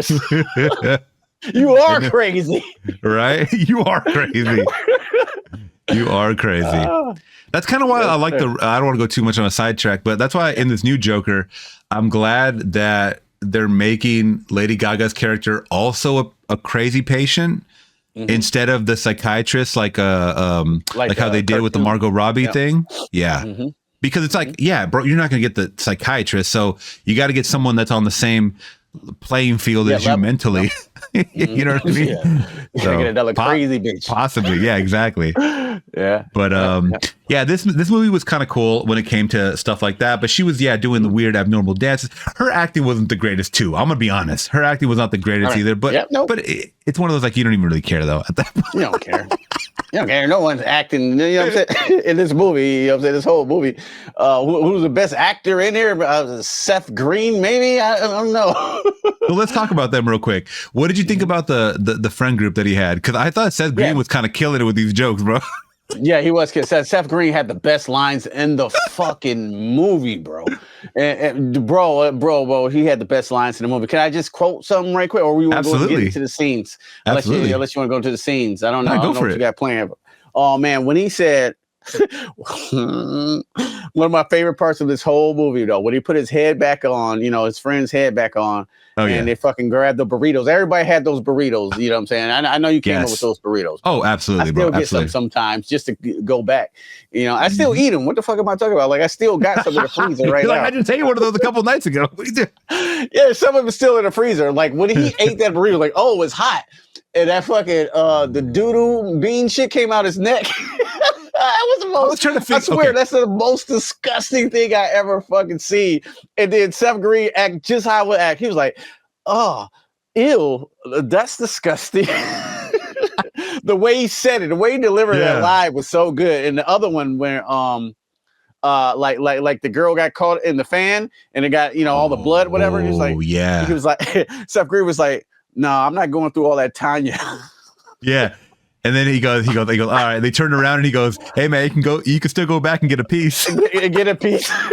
That was good. That was absolutely good. Yeah. He had the best lines in the movie for sure. Yeah. That absolutely. was a very I like him. That was a very Final Destination death, by the way. She got wrapped up in that cord. It's too bad we didn't get to see it, but I don't even know how they would fucking achieve that practically. I mean, it would have to be some kind of CGI shit or something, Yeah, right. So we're talking about 99, not the greatest CGI. And his friends are dicks. I'm like, his friends are the biggest dicks ever, bro. Like, they didn't give a fuck. They didn't give a fuck if he died half the time or whatever. You know what I'm saying? Or he didn't give him no weed and shit. Like, damn, these friends are some real dicks. Are they your friends? You know? Yeah, that's crazy. They were dicks in the afterlife, but then again, he did kill them, so it's like, yeah, he did kill them. Yeah, that's true. Yep. I thought it was kind of interesting too that they explained about seeing the light. That when they died, they saw the light, and then they were like, "Nah, like we're good. It's too far." That's what they said. It was too far. It was too far. Yeah. It's definitely stoner shit. That was like a super stoner. Like I don't know why that reminded me like of some shit like Beavis and Butthead would say, bro. Like, oh, this is too far, and they would like walk back. Too far. Yeah. I like the other kid, the redhead kid, but like Seth Green was just still in the scenes though. He was just better. You know what I'm saying? He was actually funny. What other movies is that kid in? Is he in Remember the Titans? I feel like I've seen that kid. Like, I don't know what I've seen that kid a lot too. I can name movies like growing up. No, yeah, he was all right though. He was just kind of there. But Seth Green was killing it with the one line, bro. He was killing it. Oh shit, bro! He's in Killers of the Flower Moon. What the fuck? Killers of the Flower Moon. Was that Jesse Plemons? He's Jesse Plemons. He's a Jesse Plemons clone, bro. I'll tell you that. But he might be because Jesse Plemons is a ginger, right? That's okay to say, right? No, dude. Yeah, I mean, I take it back. This kid's in some iconic shit, bro. He's in Turner and Hooch. He's in the Mighty Ducks, Mighty Ducks 2, and Mighty Ducks 3. Now I remember him in Mighty Ducks. Yep. Damn. Yep. Now I remember. Yeah. He was just kind of there in that movie. Not hating him though, but like Seth Green was just killing him when they were on screen together. You know what I'm saying? Yeah. Oh, he's also in the Butterfly Effect. I really like that movie too. Oh, the Butterfly Effect. Yeah. I think he played a friend or something. Yeah. Oh. I like the Butterfly Effect too. That's a good one. A little underrated. Oh shit. He's in the Hunger Games Mockingjay Part 1 and Part 2. Okay, so this kid's been doing shit, man. I mean, it's not, okay. Yeah. He's still acting. He might be one of the more successful ones. Interesting. Seth Green had a little run. He had the Robot Chicken and all that stuff. Oh, Robot Chicken was iconic, bro. I think he made hella money off that. Remember him in Austin Powers too? Yeah. Seth Green, I think he still do, or I think he still do writing. So, yeah. Yeah, I think he does a lot more writing and behind the scenes shit than being in front of the camera, and he's good with that. He's leaping with that. Devon Sawa was on Chucky. Yeah, Devon Sawa made a big resurgence with the Chucky. By the way, are you watching Chucky at all? Or I fell off that shit hard. I kind of fell off. Well, I watch it because my son loves Chucky. He loves it. He hasn't seen the old movies, but he loves that show. He's only he'll be 12 next month, but he loves Chucky.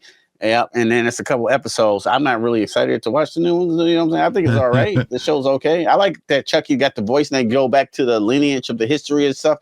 But it's just like I don't know, bro. So they got some good kills on there. I will say that. I'll be honest, man. These old man Chucky pictures I'm seeing are it's atrocious, dog. I'm sorry. This is the thing. I can't even be mad because Chucky said this would happen. Remember in the first ones, he said the longer I stay in this body, the longer I become this doll. Like it becomes like part of me, which means that he would probably age. I don't know how that's possible, but I could see it happening. But the fact that I am seeing it happening is just sad to me right now. I don't want to. Yeah, because it's like it's the death of a character, and you know he can be back. Yeah, I mean, yeah. Bro, doesn't he always say that? He goes, I always come back. Like I always come back. You know what I mean? So funny you say that. The actor who plays Chucky is retiring, but he's not retiring from the voice of Chucky. I did see that.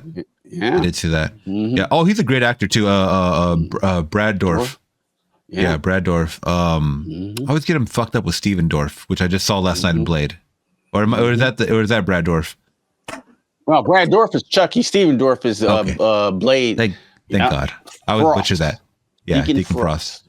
I always fuck that up. Name. Oh yeah. But no, he's been in some great movies just throughout the years and whatnot. And it's good that he can still be part of this Chucky franchise. Chucky is beloved. I mean, I do love Chucky a lot. Even though the movies are silly, one of the best, one of the most fun trilogies. I will say that. A lot of people talk shit about the third one. I've talked about this before. The third one is the one that I rewatched the most. The third and the second one are the one I rewatched the most. But the third one, they always used to play on USA all the time, bro. Yeah, you're right. Yeah, I remember that. In USA, oh shit, it's the Chucky warehouse why. scene. Yeah. They're back there with that shit, or with the military shit. Yeah, The military one. I always man. remember always seeing play. I always liked the death of that one of Chucky. You know what I'm saying? And that one was Oh pretty yeah, cool. when he gets Oh, sliced. is that the fan?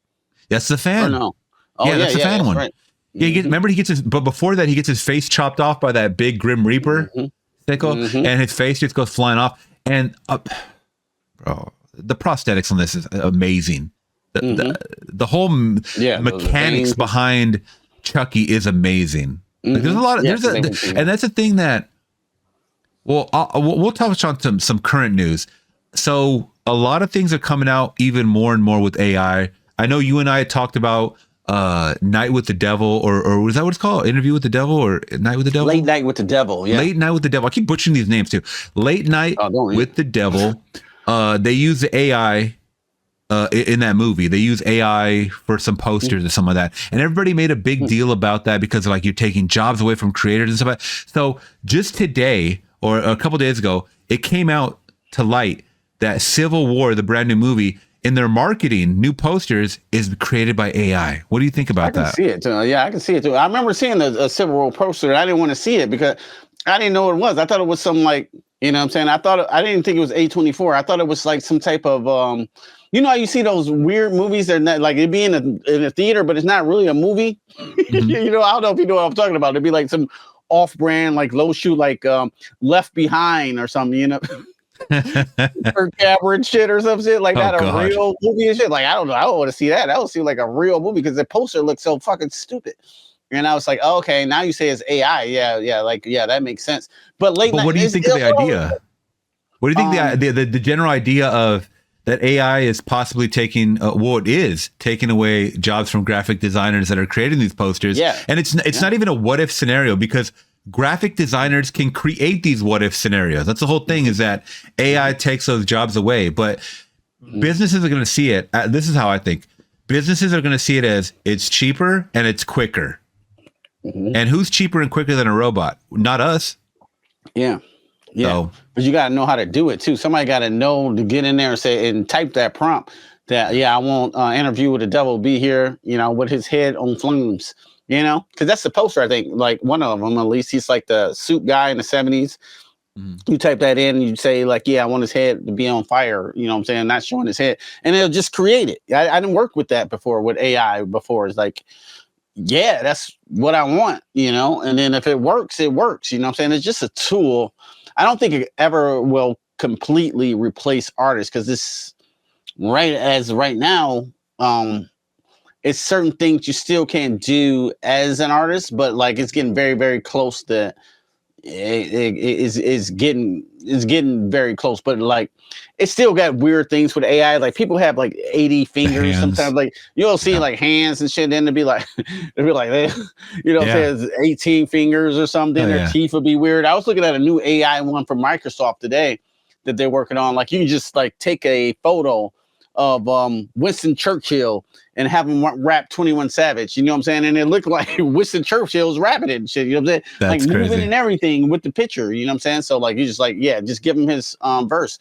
So it's getting closer, but like I don't know quite it's gonna replace artists, you know what I'm saying? I don't think ever, you know what I'm saying? Because artists is always gonna still be artists. And you know, it's what you respect. You respect this AI thing, it might look really cool. It might do a damn good job, but like I think people still search out the real. Like we still hunt for Blu-rays, you know what I'm saying? Because you know, the people fucking still will know the difference. I mean, they won't know the difference unless you tell them. I think it's gonna get to that point, but like, you know, we'll know the difference. But like, what do you think about that, man? I don't know. You know, I'm in that industry, so like, I want a job, so I want the robots to take my job. Oh, I hear that, and that's why it gets a little scary when you look at the positives of it. Yeah, it can create some amazing things, but the negative is that it will take jobs. And I'm never in favor of people losing their jobs to technology or even overseas. I don't like when they do that as well. Because I'm a victim of that right now. You know, that's and I'm very against that. But when it comes to something like this for entertainment, I can see it. I mean, I could see it becoming Tyler Perry was very vocal when it came out to video AI. When he heard that Google was coming out with these prompts where it can create these atmospheres and these cut B-roll scenes and stuff, he goes, where do I give my money? Because I'm going to implement this in my movies. And this motherfucker has a whole a compound where he films movies. So it's like, when you hear that, someone that has a lot of money and they're going to invest, he's most likely going to invest in this. Like, if you're smart, you're going to invest in it because you know that this is the future. But at the same time, you're taking away jobs from people. But people that are greedy and they don't care about any of that stuff, they're just going to do what they're going to do to pump out quantity of product quicker. And they don't care. So it just depends the person, I think, that's either abusing this or using it. You know what I mean? And I think it's going to be more of an abusal of something that's becoming more and more, because I mean, a lot of this ChatGPT is free. So I mean, a lot of this stuff that is still free to use, I mean, if it only costs so much, I think people that have major money, they're going to buy into it. Yeah, just look at a third act of any like modern day blockbuster. Well, a lot of them. What they throwing? They throw all this CG shit in there. You said Transformers, the third act. You know what I'm saying? It's like everybody on the screen with these robots and shit. You know what I'm saying? They're fighting and it's supposed to be cool. Like the studio don't care about that. They just want the big robot fight at the end. You know? Yeah. They don't care about the actual artwork or what it really takes to be special. They're not thinking about like Cameron, well, how do we fucking make the water work with the CG and you know what I'm saying, with the practical and stuff like that. They don't care. They just, at the end of the day, does it look cool enough to sell? You know, and that's CG. And then they're trying to replace that with AI. So yeah. I hear where you're coming from. Yeah. And new movies, I don't really care for too much because a lot of them are, like you said, are formulaic. Like you already know the pattern. Oh, this is when the climax is going to happen. This is when the third act, a major fight monster scene is going to happen. It's like, you know, I think when movies are going to have to, movies are going to have to surprise me again to get me back in theaters. And I don't see that happening as a majority. I know people are going to be like, oh, what about this movie? This movie looks, there's going to be gems in there, bro. But like, we're talking about the majority. People don't look at the majority. That's why nobody goes to theaters. And people hate when I say that, but surveys have shown that 2/3 of Americans do not go to the theaters. They much rather wait for it to go to streamer. If a movie's going to streamer in 3 weeks, why not fucking wait? That movie? Yeah, the Magical Negro just it was out one day and it was straight to streaming. That was one that I felt faced a backlash of just a bunch of just negative publicity. And I think they were the studio knew what they were doing when they said that name and shit. You know, like what are you doing? You know what I'm saying? Well, like what are you doing? But like if you're gonna do that, fucking just do it. You know, like the Key and Peele sketch I showed you, like they're all doing this, but like, no, like it's totally mismatched marketing, like the bridge to Terabithia. You think you're gonna see this this magical movie about this fucking kid, this magical never ending story, then you go watch the movie and the kid dies and what the fuck is this? You know what I'm saying? It's like that. That's what they did with the Magical Negro shit. Like and people caught on to that because like as much as studios want to think people are stupid, they're not. You know what I'm saying? You know, that's why I thought Abigail was like, oh, y'all gonna hit Universal on him with this formulaic shit. And it was to a point, but like, oh, okay, you got some people behind it that's really giving a fuck. You know what I mean? Yeah. So I mean, plus you have these major studios like Universal pumping out movies all the fucking time. I've never seen so many horror movies from Universal. And like I mean, I know they're known for all their the creature features of Dracula and all this other shit, right? Yeah. But I've never seen so much pumping from them in like the last 20 years of like, it seems quicker and quicker and quicker. And it's always Universal logo at the beginning. And I'm like, oh great, now I'm gonna get this fucking video claimed because it's Universal.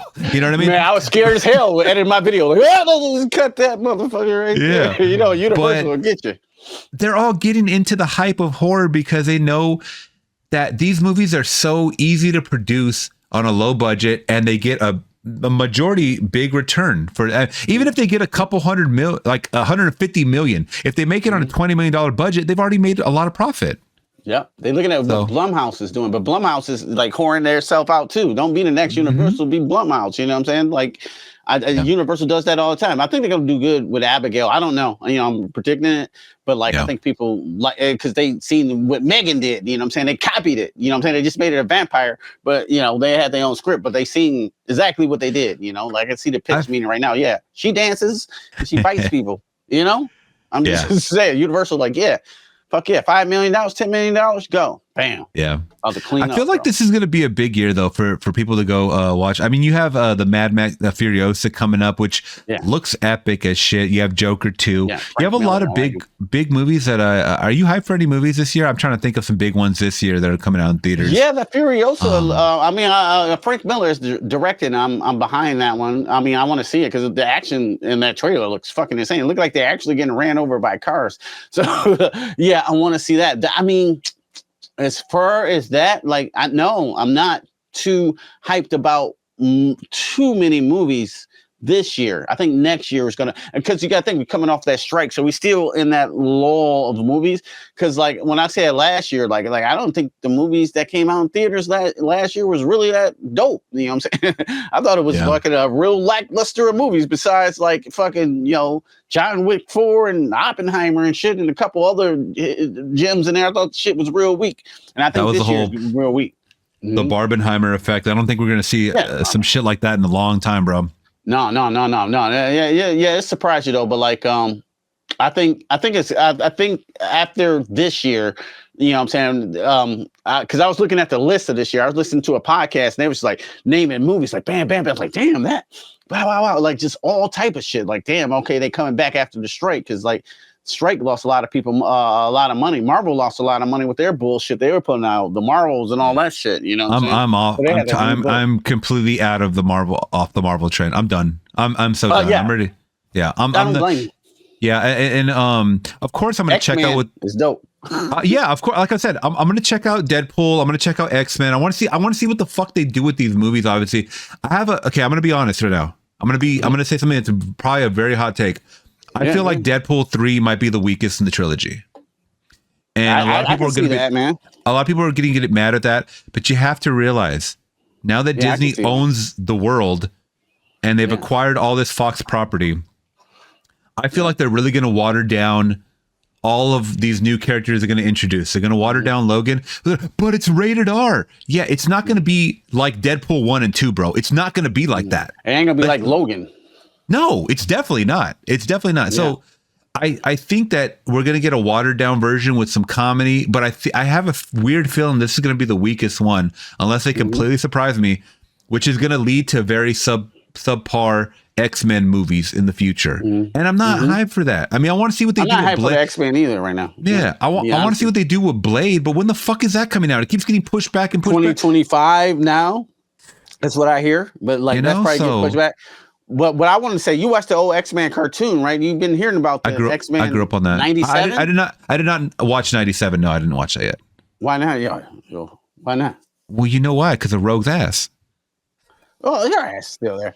Bro, X-Men 97. No, it's not. They don't show it too much that like they did back in the day, but it's great. 97 is great, bro. Episode 5 will wreck your mind. You have to do a reaction. Catch up to episode 5. Come on now. Episode 5, X-Men. Bro. That's what everybody told me. Watch Invincible. Watch this and that. And okay, bro, every week it's some shit. Oh man, bro. You'll love it. It's good. Okay. This is pretty good. It's pretty good. All right. I might check it out. For Disney, and I don't even fuck with Disney like that at all. I was about to cancel it till I watched X-Men 97. I was like, oh, okay. Yeah, y'all coming hard, son. Yeah. Okay. I might have to check out a couple episodes. Yeah. But yeah, so Idle Hands. Idle Hands. Let's get back to Idle Hands, y'all. So what were some of your favorite moments or favorite parts of this movie? Like what really stood out? Because I know you said you rewatched it again this morning. Yeah. This morning, what came back to you, like just kind of standing out, just popped out to you? Of course, the burrito neck. That's my favorite. That's my favorite entire movie. I don't know. It's so nasty and gross. You know what I'm saying? And I like the horror element because I was a horror guy. And I'm watching this horror comedy. Like, okay, y'all sticking true to horror. I like that. Some stupid looking animatronic heads and stuff that didn't look too real, especially even back then. That was like, the part that sucked me out a little bit. Yeah, when the guy was holding his head, or the guy when the head was on the couch, you could definitely see when they were cutting back and forth. It looked weird. Yeah, it looked really weird. It kind of looked like it kind of looked like that guy's head in Return of the Living Dead, the yellow guy. Remember they hit him with the sled, and his like mouth like he's going like that, back and forth, and you're like, whoa, what the fuck? The yellow guy. Yeah, that yellow guy. Why is he yellow too? By what the fuck did the body turn like yellow? Yeah, because he was in the freezer and the formaldehyde shit, and he was yellow and naked. And that part was scary to me when he ran out. He was like naked and shit. Yeah, when he was actually running. Yeah. Because they showed him with that shit in his head and he started shaking. But like, I don't know. And then they saw his head off and he's like, yeah, that part was with his mouth and shit. I was like, that's kind of what it reminded me of, the idle hands guy, the Pnub. Yeah, exactly. I want to say some of the kills were good, but like they wasn't really. Yeah. I can't think of a real memorable kill. Yeah, it was a lot of people getting killed too, but like something, they would cut the camera, you couldn't see too much, like we saved some cool shots, but like even the Tanya death was weak because it was off camera again. Yes, you think with all this money they would have put it in there. So like I can't give it. I just maybe like the horror vibe. I don't know. You know who I did like? I didn't even talk about. It's that guy Jake Noseworthy. He's Randy, the guy that was in, like the Quiet Riot shirt. He was like the rocker guy with the big truck. Oh yeah. I liked him too. That guy was kind of fun too. Yeah. He was like with Vivica Fox, like the third part of the movie. That was kind of funny. Like and then he's like, he kept calling her like kitten or something. He's like, damn kitten, what's up with that knife?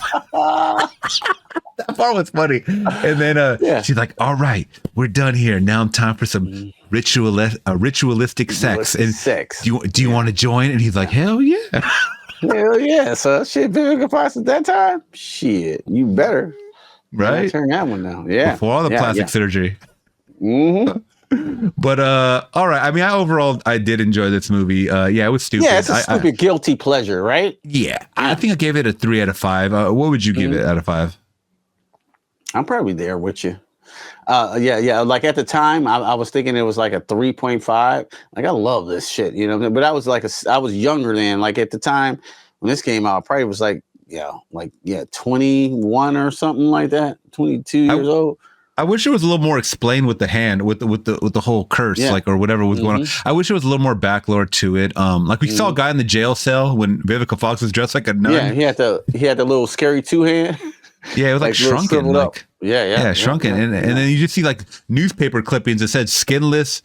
I don't know. It was just going around too quick. I couldn't read what the fuck it was saying, but I was trying to figure out like why was this happening? So if we had a little more backlore, like some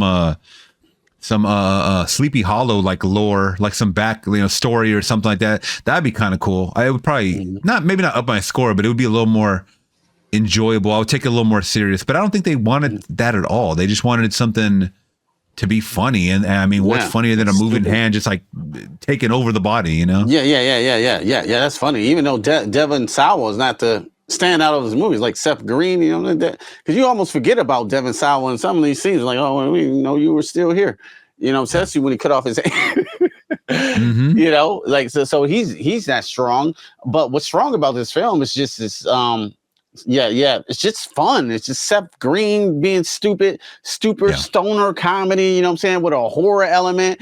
The neighborhood looks good, the Halloween vibes. I was like, I'm all into that back then, as a 21-year-old, as a guy in his 40s right now, I still enjoy it for those same reasons, but I definitely see all the flaws now of the film that, not being like, some type of super critic or whatever, but like, I can see how critics could shit on this, but like, I don't care. Yeah. And to me, it's interesting that we still even got it up to a 3, Like this movie, not, it's not great, but it got great stuff in it that we like. The stupid jokes, the stoner comedy, Yeah. Jessica Alba, not the greatest actress, but like she played her part in this movie, So overall, it's a dumb. Yeah, I'm sorry. Yep.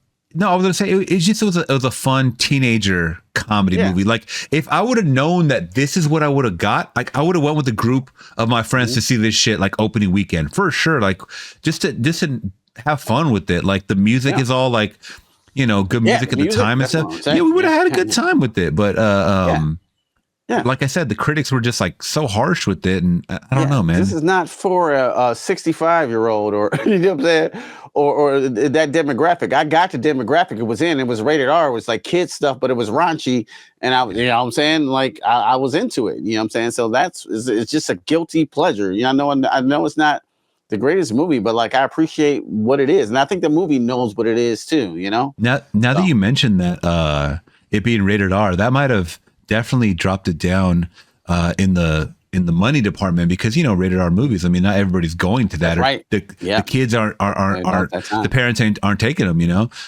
So that could have been, rated R movies are hard to make. There's a lot of that's the reason, going back to Deadpool and Logan, they didn't want to do that because they didn't think it would make that much money. Yeah, that's true. But you remember the hand? They had a real rated R moment when it was grabbing that lady's breasts. Oh, we did see titties. We did in the car. Yeah. So like, okay, now that does make it a little bit more rated R. I mean, you could show that at PG-13, right? Can you or no? I don't know the limitations. He was pinching and grabbing and squeezing. I don't know. And by the way, how stupid was that? That the actual guy, was like, he had two hands, and then the hand was in the middle, right? He could feel the guy's thumbs. Like there's some parts you could see, like he's actually touching the idle hand, and I'm like, bro, you don't feel that other hand right there you're touching? The rotten flesh hand, you know what I'm saying? With like sharp fingernails, you don't feel that shit? Son? Yeah, he had the sharp fingernails right there. So, yeah. But I wanted to end this off with some trivia, and you did mention that this felt like Halloween vibes. So, a good bit of trivia to start this off. This was actually filmed in the same neighborhood as Halloween 1978, bro. Oh, the same, which I think was Pasadena, I believe. They filmed that movie. So. But yeah, that's why I had the same kind of vibe. And those houses really look like Halloween. Yeah, that's a good atmosphere too, because you like Pasadena, they had the leaves and everything, and the jack-o'-lanterns. It looks like out here in the Midwest on Halloween. You know what I'm saying? In these neighborhoods, but so like they do a great job. Oh yeah. All right. So next up this is the same hand that appears in The Addams Family 1991 as Thing, played by magician Christopher Hart. So same actor, same hand actor. That's pretty good. He's like the fucking Andy Serkis of this shit with the hand. Right? Yeah, that's a good comparison. Yeah, for sure. Jack Noseworthy, which is a funny name, Noseworthy. Jack Noseworthy, who played Randy, and Katie Wright, who played Tanya, the girl you're talking about, did not know that they were half siblings until they met on the set of this movie. In real life, they were half siblings. Oh, damn. What? Good thing they didn't get it on. I mean, what would have been a weird thing to find out. What? How? Okay. Yeah. That's interesting. Yeah. Yeah. The school gym where the Halloween dance is held is the same gym they used for the high school gym in the Buffy the Vampire Slayer movie and Jawbreaker in 1999.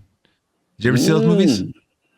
Yeah, I think so. I think I've seen the Jawbreaker, and I think I might the gym, now that you mention, looks very familiar because it might have been used in promo shots and stuff too as well.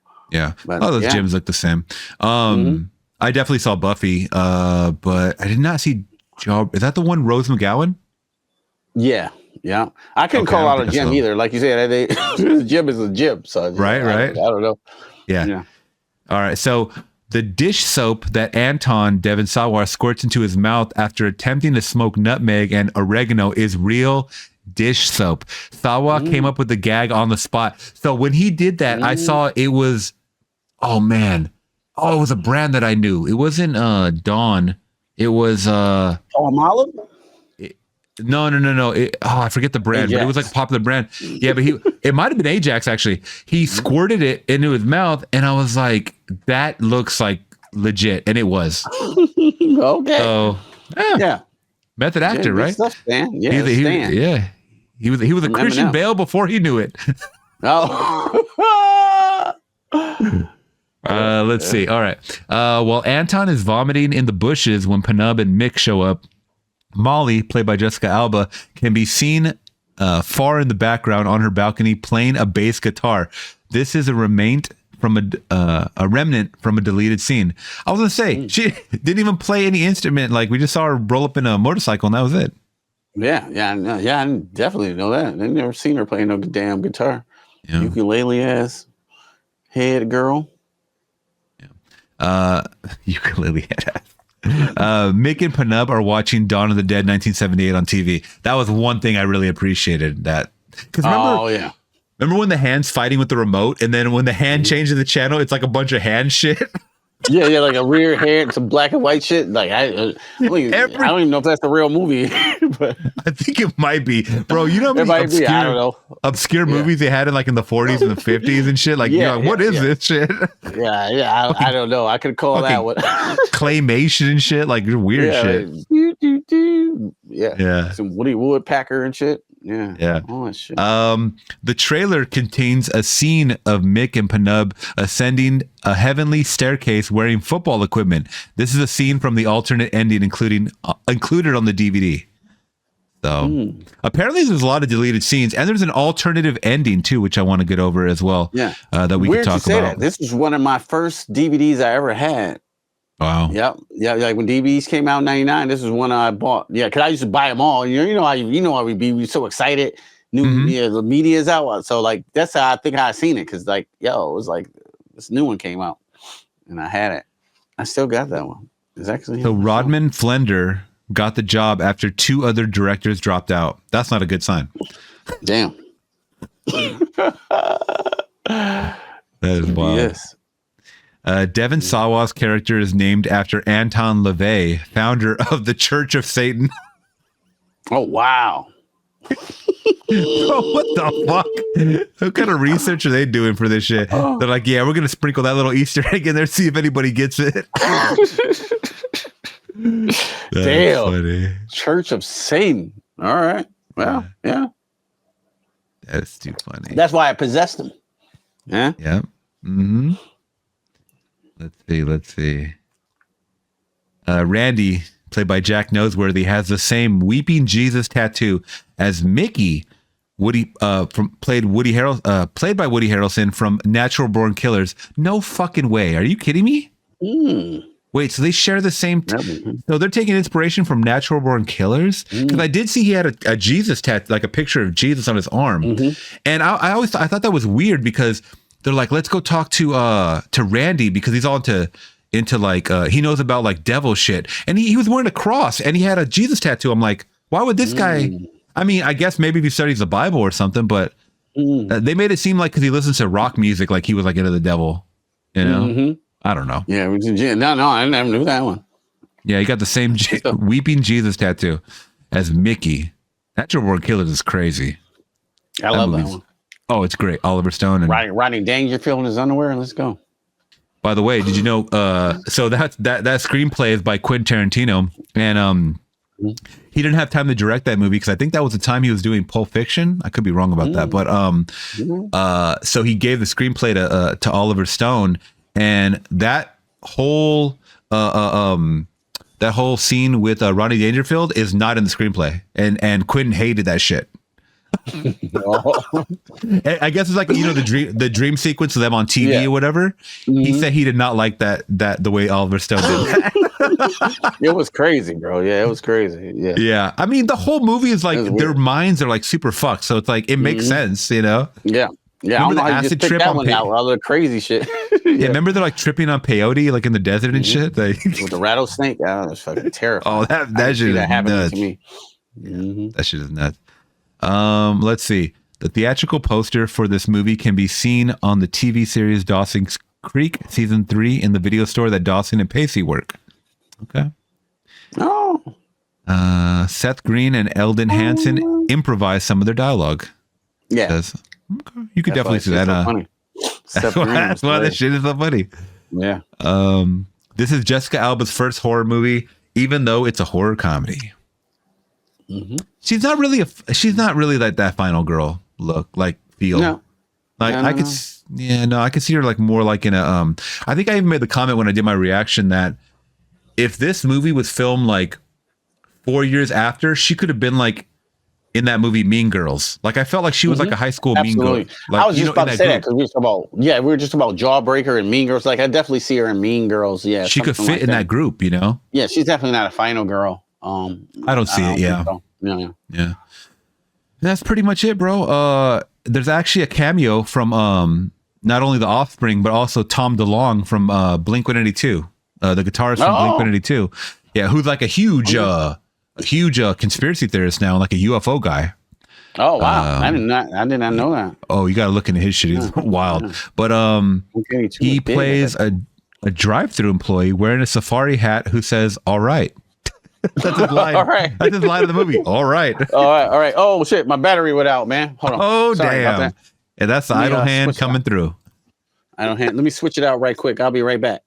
I was watching a crazy fucking video right now. This woman who it was like a Nigerian performer, I guess, and he went up to the crowd and some woman just grabbed his like dick.